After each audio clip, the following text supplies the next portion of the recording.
Olá, alunos! Nós vamos falar sobre as intercorrias e patologias na gestação. A primeira patologia que nós vamos falar, e uma das que mais agravam-se na gestação, são as cardiopatias.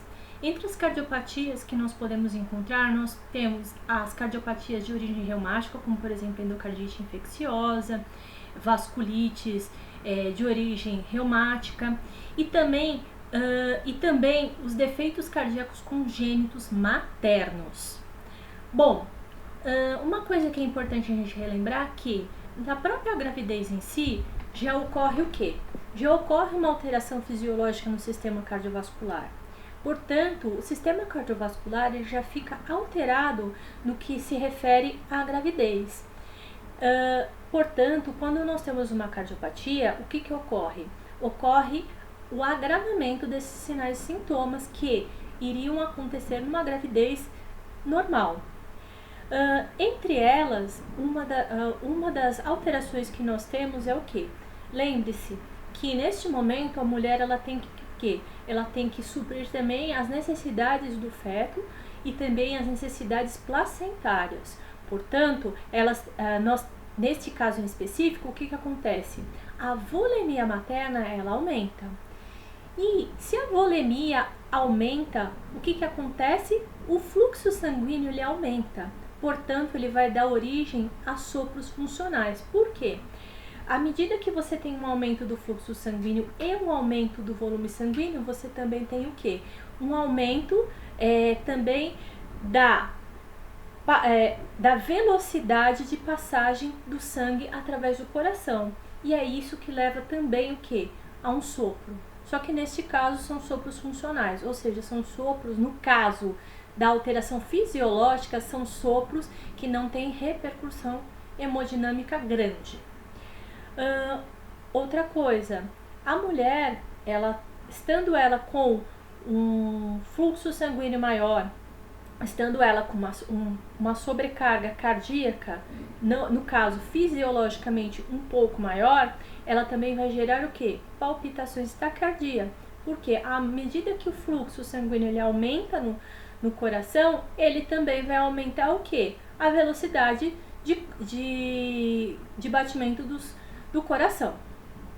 Bom, isso daqui a cardiomegalia ela é uma coisa meio que óbvia, uma vez que se aumenta o fluxo sanguíneo, aumenta o volume plasmático, ou seja, aumenta a volemia, nós vamos ter o quê? Um fluxo sanguíneo pulmonar também maior.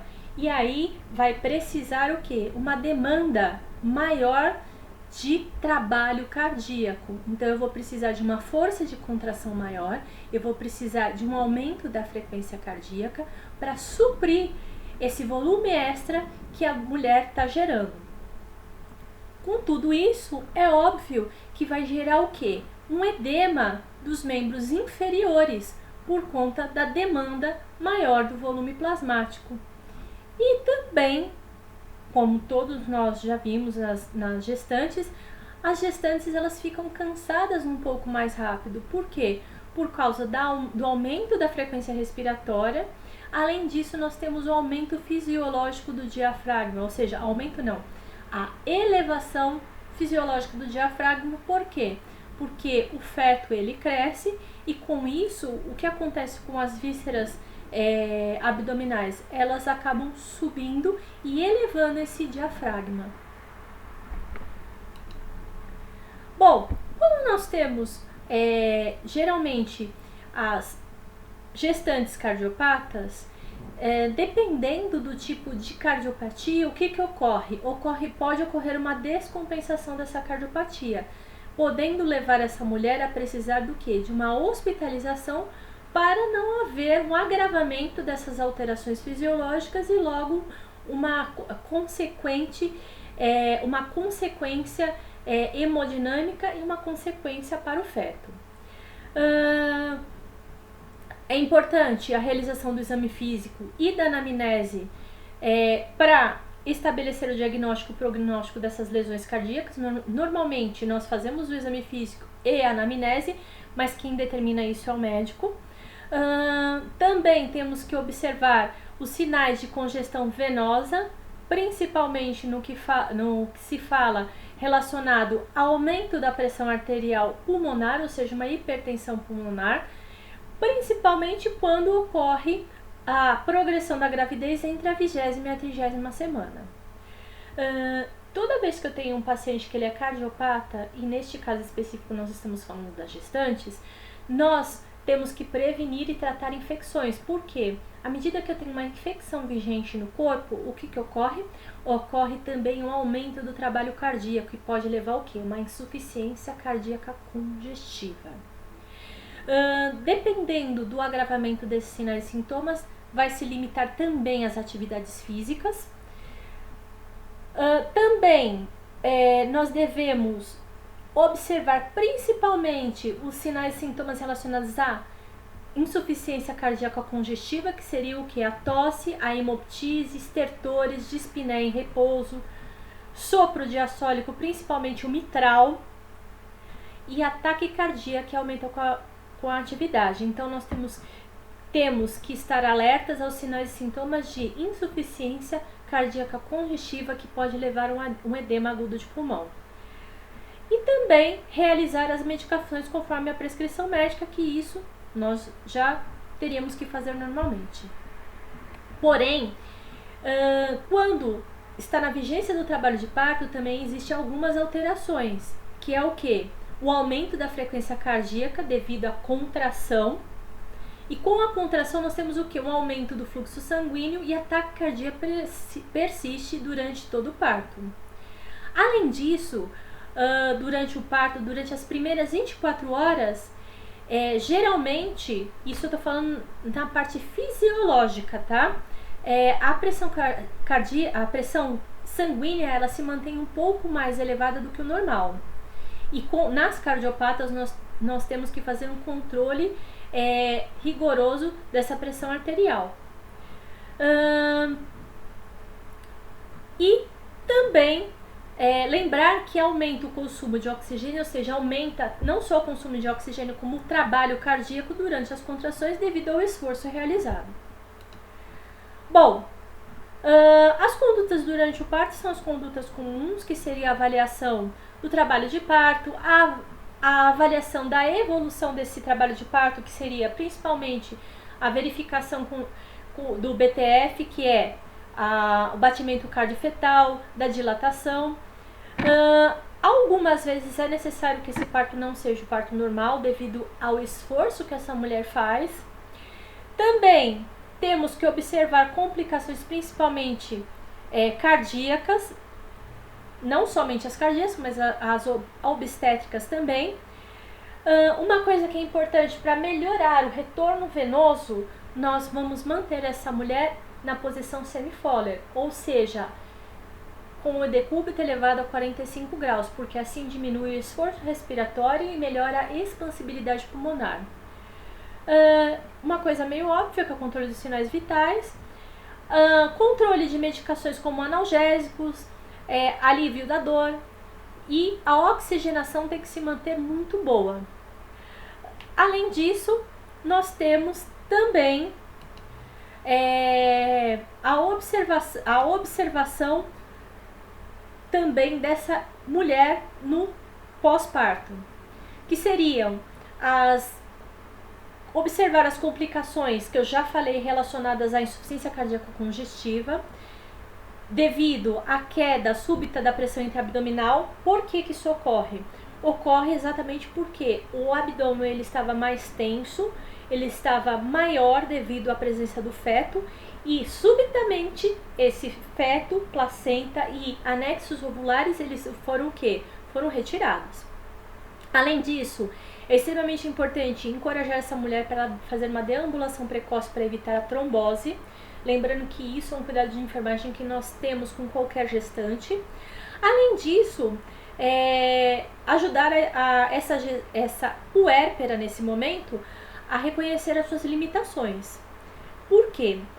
O cuidado do bebê pós-parto é um cuidado que muitas vezes acaba levando essa mulher ao cansaço, e às vezes ela precisa do quê? De auxílio, principalmente nos cuidados com o RN, como banho, cuidado com o coto e até mesmo na amamentação. Aqui estão alguns cuidados de enfermagem que depois os senhores irão ler nas suas casas com muita atenção, porque esses cuidados, esses principais diagnósticos e cuidados de enfermagem, eles podem variar, lembrando que o nosso olhar de enfermeiro ele é um olhar holístico, portanto, nós temos para cada indivíduo diagnósticos diferentes, porém, entre eles, aqui tem até poucos, eu citei os do livro, risco de complicações e disfunções cardíacas e padrão do sono prejudicado. Ainda teremos outros, risco de perfusão cardíaca alterada, deambulação prejudicada, entre outros diagnósticos que nós podemos ter. Então, encerramos aí as cardiopatias congênitas. Agora nós vamos falar a respeito de uma patologia que tem uma incidência muito elevada durante a gravidez, que é o que? A diabetes gestacional. Só relembrando, diabetes mellitus é o que? É uma doença de ordem metabólica, crônica e hereditária. Neste caso, hereditária no tipo 2 ou resistência insulínica, que se caracteriza pelos quadros de hipoglicemia, glicosúrias, cetoacidose e aumento do catabolismo proteico. No entanto, a diabetes mellitus gestacional já é um pouquinho diferente. Ela é o quê? Ela é uma intolerância, caracteriza-se pela intolerância à glicose e ela é diagnosticada no período da gravidez. Por que ocorre esta intolerância à glicose no período da gravidez? Porque nesse período os hormônios antagônicos da insulina, quais são os hormônios antagônicos da insulina, queridos? Glucagon. Eles são secretados pela placenta. E aí eles começam a ser secretados com uma maior quantidade a partir do segundo ou terceiro trimestre. E o que ocorre com o pâncreas? Ele não consegue produzir insulina suficiente para, digamos assim, para diminuir esse glucagon. O grande problema da diabetes gestacional é que ela não é somente uma doença metabólica que vai aumentar a glicemia corporal da mãe. Ela vai também ter consequências tanto para a mãe quanto para o feto. Como em qualquer diabetes, aumenta a incidência de infecção do trato urinário. Além disso, por conta do próprio aumento da glicemia e da oferta aumentada de glicose dentro do corpo, também ocorre o quê? Um alto índice de abortamento espontâneo, além da incidência maior de polidrâmino, que é o excesso de líquido amniótico no útero. Além disso, as diabéticas gestacionais, digamos assim, elas também vão ter uma maior tendência a ter uma cetoacidose diabética. Pessoal, as consequências não são somente para a mãe, são para o feto também.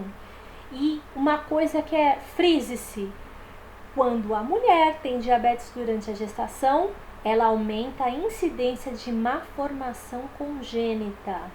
Veja só, congênita é diferente de genética. Congênita refere-se ao quê? Malformação que ocorre diretamente durante a gravidez e não tem a ver com a genética materna e paterna.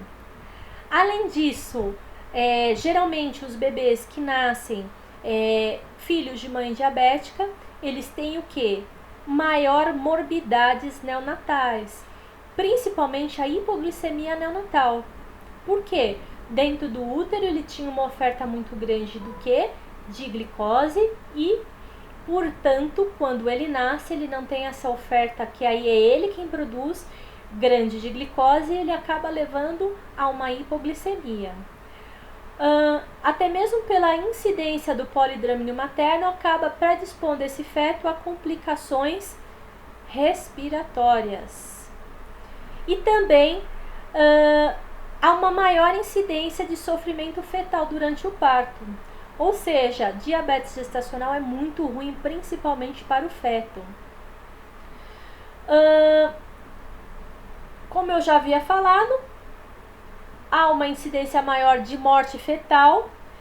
E lembrando que a insulina é um fator de crescimento, portanto, lembra que eu falei que essa diabetes ela era relacionada ao quê?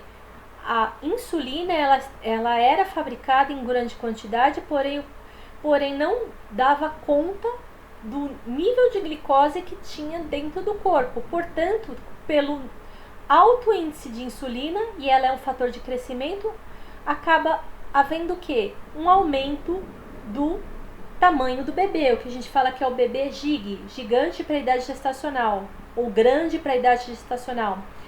E também a deposição excessiva de gordura e retenção hídrica desse feto. Bom, normalmente a diabetes gestacional ela é feita, o diagnóstico dela é feito através da glicemia de jejum. Quando essa glicemia de jejum ela vem com um valor maior do que 92 miligramas por decilitro, é feito o diagnóstico de diabetes gestacional. Porém, para se ter certeza desse diagnóstico, também se faz o teste de intolerância à glicose oral, que é o TTGO. Fica a dica para a prova, diagnóstico de diabetes e o TTGO. Tratamento. Normalmente, quando a gestante é diabética, logicamente que se faz o monitoramento dessa glicose de 4 a 7 vezes por dia. Também os exercícios físicos eles ajudam muito a diminuir essa glicemia. Além disso, muitas vezes se faz também o tratamento farmacológico, seja ele com hipoglicemiantes orais ou até mesmo com a insulina. Bom, as condutas a serem tomadas. As condutas vão depender das necessidades individuais, e aí quem vai avaliar? Não somente nós, como a equipe multiprofissional. Além disso, nós temos que identificar e diagnosticar as pré-diabéticas e as diabéticas o mais cedo possível, lá naquela primeira consulta do primeira consulta neonatal, naquela primeira consulta da gestante. Também fazer as orientações relacionadas à dieta, às medicações, os sinais e sintomas possíveis, orientar principalmente essa gestante quando ela faz uso da insulina, a aplicação. Também fazer um controle rigoroso da doença por meio dos exames e também estimular a prática de exercícios. Além disso, sempre orientar essa mulher a falar a respeito de suas dúvidas e medos. Os diagnósticos de enfermagem, nós temos alguns, como eu disse para vocês, diagnósticos, depois vocês vão olhar, porque cada indivíduo vai ter uma necessidade diferente aí de diagnósticos. Entre eles, nós vamos ter o diagnóstico de risco de infecção, o risco de perfusão tissular renal ineficaz, também o risco de lesão materna e a de lesão do feto. Outra patologia que é muito frequente dentro da gravidez é a infecção de trato urinário. Essa provavelmente é a mais frequente. Normalmente a infecção do trato urinário ela é provocada pelo quê? Pela Escherichia coli, que normalmente ela é responsável por 80% dos casos. E por que isso ocorre com grande frequência? Porque nós temos dois fatores predisponentes às quais todas as gestantes estão expostas. A primeira é o quê? As alterações hormonais que ocorrem devido à gestação. Por quê? A progesterona ela causa uma dilatação da pelve renal. Com isso, ela também ocasiona o estreitamento do segmento inferior. E com isso, retarda a eliminação do débito urinário. Além disso, o que nós temos? Nós temos a bexiga e nós temos o útero. E a pressão do útero sobre os ureteres acaba também levando o quê? Uma diminuição dessa urina, ou seja, mantém essa urina dentro da bexiga, ou seja, estase urinária, e aumenta o risco de infecção. Outra infecção do trato urinário, que aí essa já é bem mais grave, é a pielonefrite. A pielonefrite, eu até havia falado para vocês, acho que na terceira aula, a respeito de infecção urinária. Ela é uma infecção urinária alta, ela é uma infecção que se localiza na pelve renal. Normalmente, essa infecção, ela vai comprometer os néfrons e ela também vai levar a febre e sensibilidade lombar. Além disso, normalmente na pielonefrite nós temos um edema generalizado, uma nasarca. Nesse caso específico, a pielonefrite ela é grave e ela pode levar ao quê? A uma sepse. E aí é indicado a antibiótico terapia, tá? Das manifestações clínicas da pielonefrite e da infecção urinária no geral, geralmente é dor à palpação hipogástrica, dor ao toque vaginal, sinal de Giordano positivo, que é a punho-percussão na região lombar, polaciúria, que é urinar frequentemente, poliúria, pode ser em grande volume num dado período e pode ser em pouco volume. No caso, a lombalgia uni ou bilateral, náuseas e vômitos, febre e calafrio, irritabilidade uterina que pode levar ao parto. Frise-se que a pielonefrite ela pode levar a uma sepse. Os principais diagnósticos de enfermagem nós temos a eliminação urinária prejudicada, a dor aguda e a hipertermia. E aí, qual é a conduta? Primeiro, a mulher ela está com essas queixas que nós referimos anteriormente. O que pode ocorrer? Pode ocorrer várias queixas como a polaciúria, a dor e afins. Então, uma coisa que é importante é ter um diagnóstico através da urina 1, da urocultura e do antibiograma. Geralmente, quem faz esse diagnóstico é o médico. Solicita-se também a administração de antibiótico adequado. Pede-se para essa mulher aumentar a ingesta hídrica, para essa mulher aumentar a ingesta hídrica. Quando essa mulher está internada, normalmente nós mantemos um catéter venoso para antibiótico terapia e normalmente para hidratação, se for o caso também a inibição do trabalho de parto, o controle da temperatura e da dinâmica uterina. E uma coisa que é muito importante, manter a mulher em decúbito lateral esquerdo. Por quê? Porque o decúbito lateral esquerdo, ele melhora o retorno venoso também para o útero e também melhora as contrações uterinas. Além disso, acompanhar essa coleta de hemograma sempre que for necessário para comparar ao anterior e verificar se há melhora, tá? Isso aqui nós já falamos. Uma outra patologia que acomete muito as mulheres é o que? A anemia ferropriva. A anemia ferropriva é nada mais nada menos do que a insuficiência de ferro para formar as hemácias.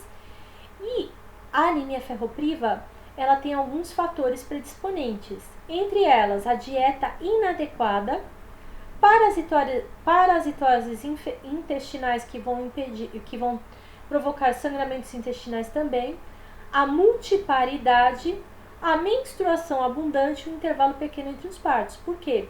Porque a mulher ela não tem, à medida que uma mulher ela engravida em menos de 1 ano e meio novamente, ela não tem uma recuperação completa do seu organismo.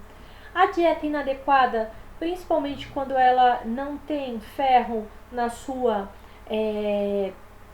composição, a multiparidade exatamente por conta dos intervalos pequenos e a menstruação abundante anterior, porque ela acaba tendo uma perda grande de sangue mensalmente. As manifestações clínicas são as manifestações clínicas de uma anemia normal, que seria palidez, irritabilidade, cefaleia, anorexia, inapetência, dispneia, sonolência, fadiga e cansaço. E o diagnóstico é simples, através de um hemograma. Normalmente se faz também, juntamente com o hemograma, se faz a dosagem da ferritina e a dosagem do ferro sérico. Bom, o grande problema da anemia na gravidez é que existe também consequências tanto para a mãe quanto para o bebê. No caso, quando você tem uma anemia, o que acontece com a mãe? Você tem uma diminuição da cicatrização, é uma mulher que está mais predisposta a infecções, é uma mulher que tem mais complicações hemodinâmicas, é uma mulher que também está predisposta a ter um número maior de abortos e também pode ter uma pré-eclâmpsia, tá? Uma toxemia gravídica, que depois nós vamos falar. E para o bebê, por conta da diminuição do ferro, ele também pode ter o quê? Ele pode ser pequeno para a idade gestacional, aumentar o risco de lesão neurológica e também de mortalidade perinatal. Que condutas devem ser tomadas? São condutas simples. Primeiro, tratar no ambulatório os casos mais simples, a suplementação de sulfato ferroso, prescrita pelo médico. Também a orientação da alimentação com alimentos ricos em ferro. Muitas vezes nós solicitamos também a avaliação da nutricionista. Também orientar o correto tratamento da parasitose intestinal se houver. E realizar esse acompanhamento ambulatorial, principalmente com exames laboratoriais a cada 30 dias. Os diagnósticos, como eu falei, são alguns estão aqui, que no caso perfusão tissular prejudicada e intolerância à atividade, mas os diagnósticos de enfermagem devemos lembrar que eles são o quê? Individuais. Agora sim, a patologia mais importante da gravidez, que é a doença hipertensiva específica da gravidez. A doença hipertensiva específica da gravidez, ela é uma doença que ela leva o quê? Ela é uma grande causa de mortalidade materna. Além de provocar a mortalidade materna, ela também tem um prognóstico ruim para o feto, também levando a 20% de morte fetal. Normalmente, é uma patologia que acomete as gestantes, geralmente no terceiro trimestre, e grave. Por que ela é grave? Porque ela não só vai levar uma hipertensão, mas ela vai levar alterações fisiopatológicas em outros sistemas, como por exemplo, renais, alterações renais, vasculares, cardiovasculares, hepáticas, cerebrais, sanguíneas, hidroeletrolíticas e útero-placentárias. Ou seja, as alterações são em quase todos os sistemas. Quais são as manifestações clínicas que são provocadas pela DEG? Primeiro, ganho de peso superior a 450 gramas por semana, a partir da 20ª semana. Obviamente, a hipertensão arterial, proteinúria, ou seja, proteína na urina, edema, principalmente nos membros inferiores, que seria na região maleolar e região pré-tibial, além do periorbitário também. Alterações cerebrais e neurológicas, exame de fundo de olho com espasmos arteriolares segmentares ou generalizados, e nos casos mais graves pode levar até o coma e a convulsão. Gente, uma coisa que eu quero que fique gravado na cabeça de vocês é a tríade da DEG, que é a hipertensão arterial, a proteinúria e o edema. Isso é questão de prova, isso vai cair na prova, frise-se. Porém, nós temos alguns sinais que são sinais de mau prognóstico, que no caso é quando há uma infecção, ou seja, tem uma hipertermia, cianose, taquicardia, coma prolongado e uma pressão sistólica maior que 200, a oligúria e a albuminúria. Então são sinais de maus prognósticos. E o que pode causar o óbito materno? A insuficiência renal, a hemorragia cerebral e o edema pulmonar, além da insuficiência cardíaca e uma causa infecciosa que seria a broncopneumonia. Então é uma doença extremamente grave, é uma doença que tem vários fatores predisponentes, como por exemplo a idade, a multiparidade e uma coisa que é interessante falar, sabe quem é que está mais predisposto a ter DEG? Principalmente as gestantes mais jovens e primigestas que nunca tiveram filhos. A DEG também, ela acaba sendo um fator predisponente, tendo como fator predisponente doenças pré-existentes, como por exemplo a diabetes e o lúpus. Normalmente também pode ter condições existentes como polidrâmio, que é, no caso, pouco líquido amniótico. A dieta rica em sal e carboidrato também é um fator predisponente, além de mudanças de parceiro e estado emocional.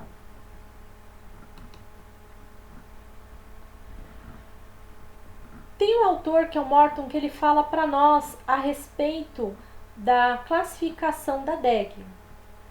Bom, como eu já disse, a DEG é a hipertensão induzida pela gravidez, principalmente em primíparas. Nós temos a pré-eclâmpsia, que é o desenvolvimento da hipertensão depois da 20ª semana, complicada por envolvimento renal, levando à proteinúria. A eclâmpsia, que aí já é bem mais grave, que no caso a pré-eclâmpsia complicada por envolvimento do sistema nervoso central, levando à convulsão. A hipertensão arterial que antecede a gestação, ou seja, mulheres que já são hipertensas, e mulheres que têm hipertensão arterial crônica com toxemia superposta, ou seja, ela já tem hipertensão arterial crônica e aí ela teve, além disso, a proteinúria e o edema.